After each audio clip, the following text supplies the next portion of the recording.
mas o novo nascimento vem para que nós possamos nascer de novo.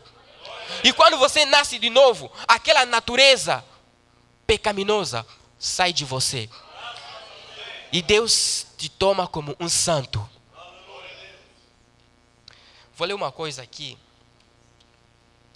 Tem muita coisa que eu poderia ler, mas se nós permanecermos lendo nessas coisas, não vamos sair hoje. O profeta diz que, obedecendo na palavra, a obediência na palavra traz também bênção. Quantos querem ser abençoados?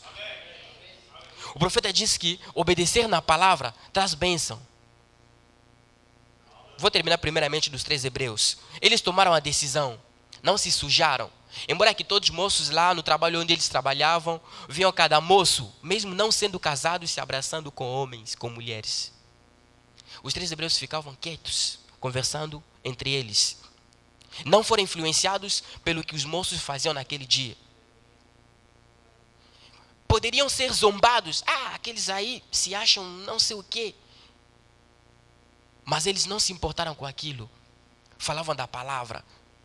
Conversavam somente da palavra. Eles poderiam ver os moços aí saindo com moças, indo nos hotéis, nos motéis, fazendo todo tipo de sujeira. Mas eles tomaram a decisão que nós vamos nos comportar como verdadeiros crentes. Eles não se inclinaram. Falando disso, o profeta disse uma coisa que eu não tenho a mensagem aqui.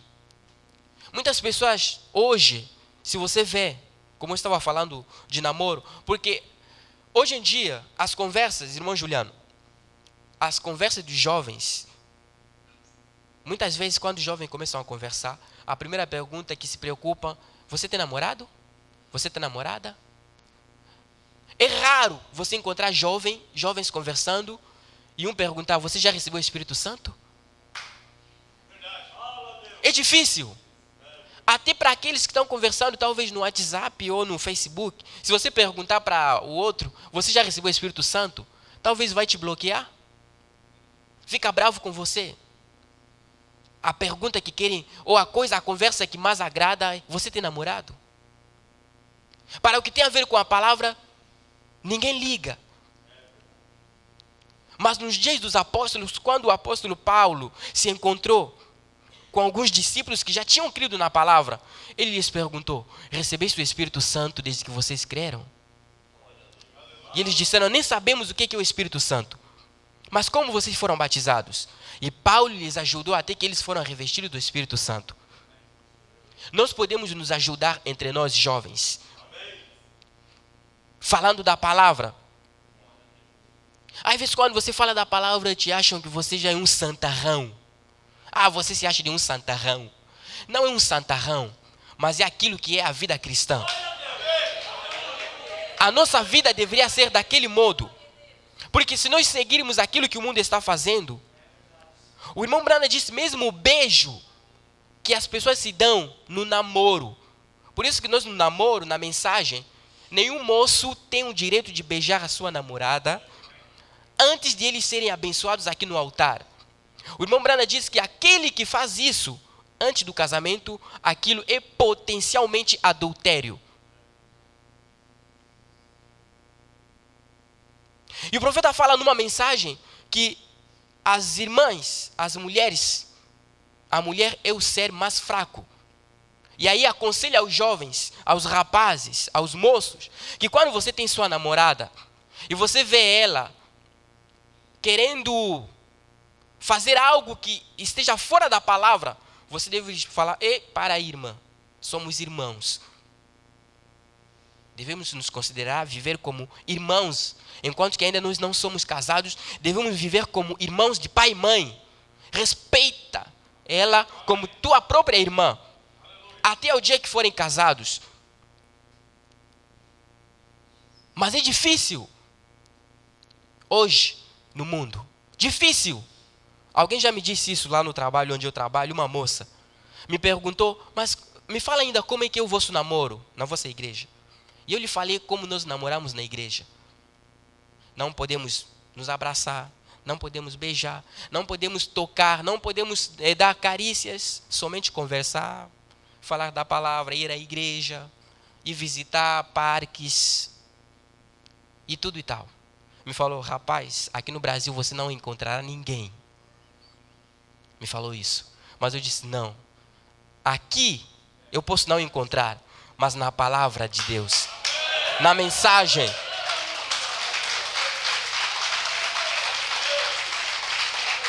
Na mensagem da hora. Porque na mensagem nós encontramos jovens que obedecem completamente na palavra de Deus. Embora que hoje seja difícil, mas na mensagem, na palavra, porque aí tem jovens que se dedicam para obedecer, para ter uma completa obediência na palavra. E esses 3 hebreus, depois que eles obedeceram na palavra, o profeta diz que quando você tenta viver a palavra, o diabo virá te tentar. Não pense que porque você creu na mensagem, que você não será tentado. Ao contrário, quando você se torna um cristão, a tua vida será de provas. Aí os 3 hebreus foram provados para verem realmente se eles eram verdadeiros crentes. Aí surgiu uma lei. Aquele que não se inclinar perante a estátua do rei será queimado. E aqueceram 7 vezes a fornalha. Mas eles tomaram a decisão. Disseram, nós não nos inclinaremos. Tocaram a trombeta. Todo mundo se inclinou. Todo mundo fazendo coisas erradas. Vivendo do modo que as pessoas vivem. Nós somos brasileiros. Nós temos nossa cultura. Nós não somos brasileiros. Nós não somos angolanos. Nós não somos africanos. Nós não somos asiáticos ou europeus. Nós somos cristãos. A nossa identificação é na palavra. A identificação do brasileiro é no carnaval. Tirar a roupa para dançar perante os homens. Mas a identificação de um cristão é viver a palavra. Essa é a nossa identificação. Os 3 hebreus não se inclinaram. Permaneceram aí em pé. Então foram amarrados. Vocês, como querem viver a vossa palavra, veremos se vosso Deus será capaz de vos livrar. O profeta diz que como eles tinham obedecido na palavra, Deus se preocupou lá no céu. O céu estava em agitação. Os anjos se preocuparam. Irmãos, quando você obedece na palavra, os anjos de Deus estarão preocupados para cuidarem de você. Porque os 3 hebreus, eles não sabiam aquilo que estava acontecendo no céu. Mas o profeta disse, porque o profeta via aquilo que acontecia, não somente na Babilônia, mas no céu também. O profeta disse que eu posso ver o anjo Gabriel. Ele levantou-se e foi rapidamente na presença de Deus. Senhor, você não está vendo aí os 3 hebreus serão queimados? Porque eles obedeceram na palavra, não se inclinaram na moda. Eles disseram que são verdadeiros cristãos, não vão se inclinar. Eles serão mortos. Me envia para que eu possa livrá-los. Deus disse, não posso te enviar. Volta no teu lugar. E o anjo foi e voltou no seu lugar. Aí apareceu um outro anjo, o anjo amargura, que destruiu o mundo no tempo de Noé. Disse, Senhor, se inclinou perante Deus com a sua espada. Tu não vês aí os 3 hebreus que estão vivendo a palavra, testemunhando da palavra, dizendo que a palavra é a verdade, dizendo que a mensagem é a verdade, não querem se inclinar na moda. Aqueles jovens, hoje em dia você vê jovens usando calças bem apertadinhas aqui, outros nem usam cinto, e a calça fica caindo, mostrando a roupa interior. E aí o andamento muda, e depois se chama de cristão. Mas os 3 hebreus disseram, nós não nos inclinaremos na moda. Eles queriam obedecer somente na palavra. E aí o anjo disse, me envia, Senhor, para que eu possa inundar a Babilônia na água, como eu fiz no tempo de Noé. Deus lhe disse, não, vá no teu lugar. Os anjos estavam preocupados para cuidarem daqueles que obedeceram na palavra. E quando eles estavam indo, o profeta disse, naquela noite, eles tiveram uma reunião de oração. Eles oraram a Deus. E quando eles oraram, eles tinham a certeza. Eles não tiveram uma visão. Não tiveram nenhuma visão, nenhum sonho de que Deus viria para livrá-los. Eles apenas obedeceram na palavra, dizendo que nós não nos inclinaremos. Se Deus quiser que nós morramos, nós estamos prontos para morrer. Mas se Ele também quiser nos livrar, Ele, quem sabe, seja feita a vontade de Deus. E Deus não deu nenhuma visão ao profeta Daniel, dizendo, olha, vai encorajá-los, dizendo que se eles permanecerem firmes, obedecendo na minha palavra, eu os livrarei. Deus não disse isso. Deus ficou em silêncio. Mas Deus estava trabalhando. Eles não sabiam aquilo que estava acontecendo no céu, mas eles permaneceram firmes, obedecendo na palavra. E quando eles foram levados até na porta da fornalha, até os homens que os levaram, todos morreram. O fogo os asfixiou e eles morreram pelo calor do fogo. Mas um passo, o profeta disse, apenas faltava um passo para eles entrarem na fornalha. Deus se levantou lá no seu trono. Deus, Ele mesmo levantou-se. Por quê? Quando se trata de um filho que realmente obedece na palavra de Deus, às vezes Deus não vai enviar um anjo para te livrar. Deus, Ele mesmo desce para te livrar.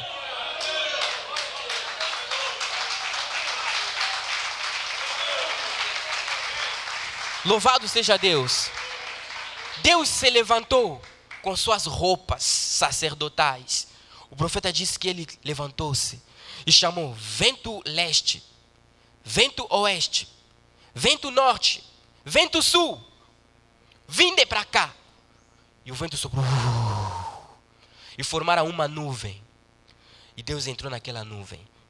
E aí havia um relâmpago que estrondou. O profeta disse, quando eles foram lançados do fogo, encontraram um semelhante ao Filho de Deus. Foram lançados 3, mas ali na fornalha havia 4 pessoas. Onde as pessoas morreram antes de chegarem perto da porta, mas eles lançados dentro daquele fogo, aquela fornalha que deveria queimá-los, mas se tornou como uma sala com ar condicionado. Glória a Deus.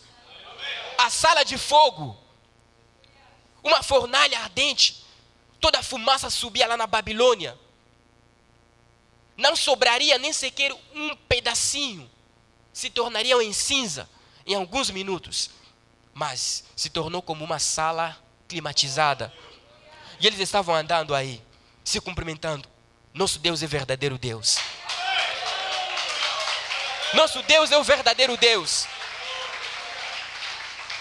Deus, aquele Deus aí, que livrou Sadraque, Mesaque e Abednego, Ele não mudou.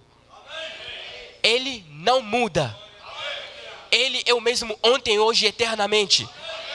E se você vive a palavra, obedecendo na palavra, Deus vai cuidar de você.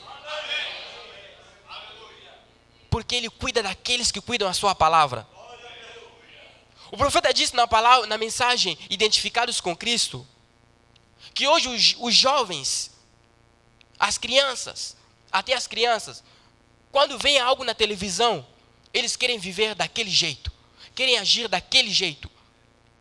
As mulheres, quando veem um modelo lá na televisão, usando uma certa saia, que tem um decote até aqui, também querem usar daquele jeito.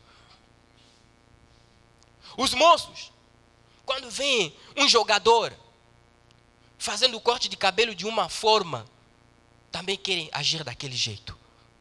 O irmão Brana passou nisso.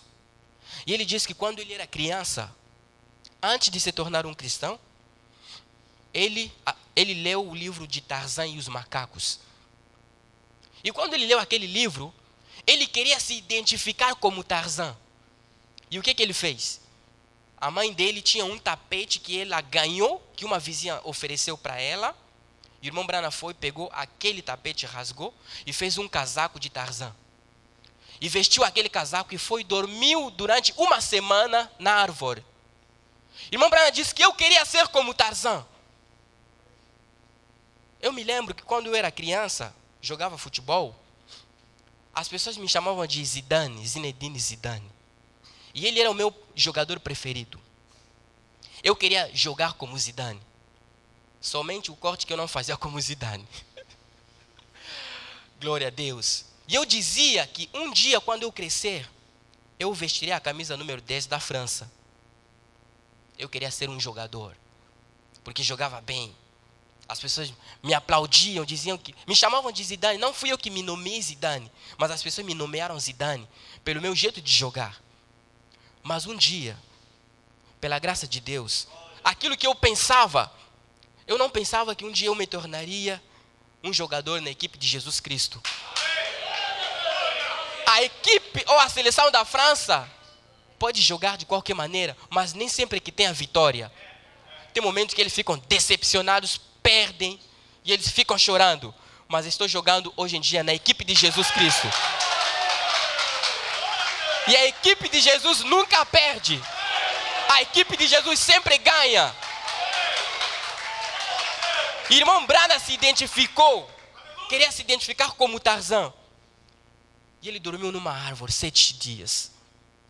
Mas aquilo não o satisfez. Mas um dia, quando ele pegou essa Bíblia, ele leu a história da Bíblia. Ele leu onde nós acabamos de ler. A palavra encontrou um homem chamado Jesus. Eu acho que daqui a pouco vou terminar. Vou ler nessa mensagem a seta da libertação de Deus. Parágrafo 43. Observe aqui. Em menos de 3 meses, todos os adolescentes do país, de 5 anos de idade até 18, sabiam quem era David Crockett. É uma lenda de um caçador, segundo dizem, muito valente, com um gorro de pele de castor e um rifle. Todos na rua cantando, David Crockett. Algum tipo de ficção sem sentido. Dizem que ele matou um urso quando tinha 3 anos de idade. Que loucura! Mas as crianças usarão bonés e tudo mais, e armas na cintura. Oh, as lojas estão cheias de tudo isso e tudo mais. Tudo bobagem. E vocês cristãos, com a mensagem de Deus, se o mundo pode introduzir tudo isso e vender um monte de coisas para crianças, quanto mais deveriam os cristãos introduzir o programa do Senhor Jesus Cristo? E o poder do Espírito Santo, a ressurreição e a vida eterna, a vinda do Senhor.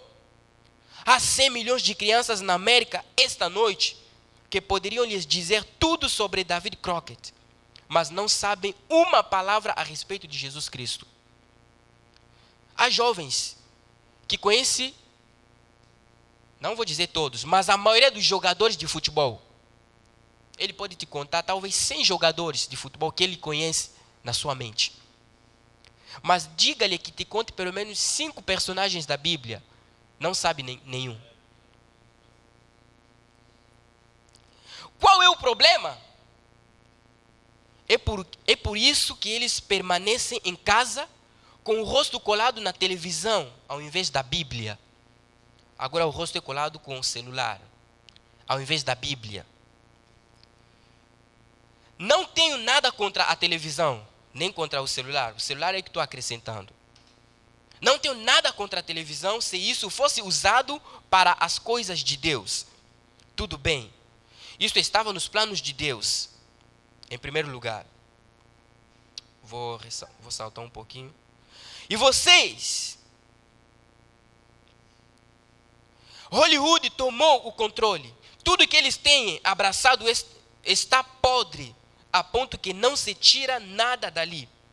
Eu li em uma revista de crimes, onde aquelas mais famosas mulheres andam ali fora, na rua cometendo prostituição, cobrando $50 por noite, vivendo com homens e todas as coisas por toda a costa.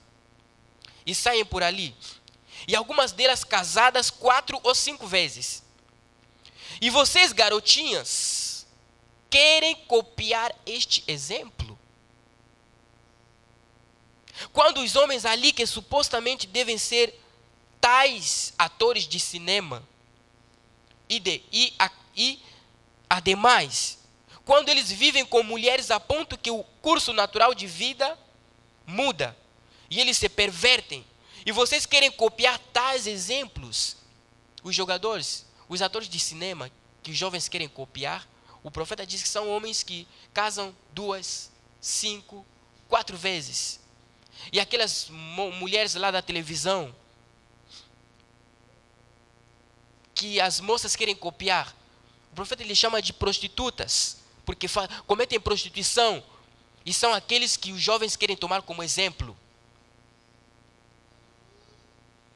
Olhe para o fim deles. O que tem acontecido com eles? Porque quando você toma o exemplo de alguém como aquele, o teu fim também será como o daquelas pessoas. Como eles têm passado a eternidade? O que tem acontecido com eles? Será que eles têm ido para o céu? Se eles têm ido para o céu, você tomando o exemplo deles, você também irá para o céu. Mas se eles não vão para o céu, tomando o seu exemplo, você irá para onde eles têm ido. Mas nessa noite nós temos que nós queremos tomar o exemplo. O exemplo que nós queremos tomar essa noite, o profeta disse no parágrafo 45, olhe para o Calvário. Olhe para o Calvário. Nessa noite nós queremos olhar para o Calvário, onde um homem foi pendurado na cruz e morreu. O único exemplo verdadeiro que foi dado ao mundo para os seres humanos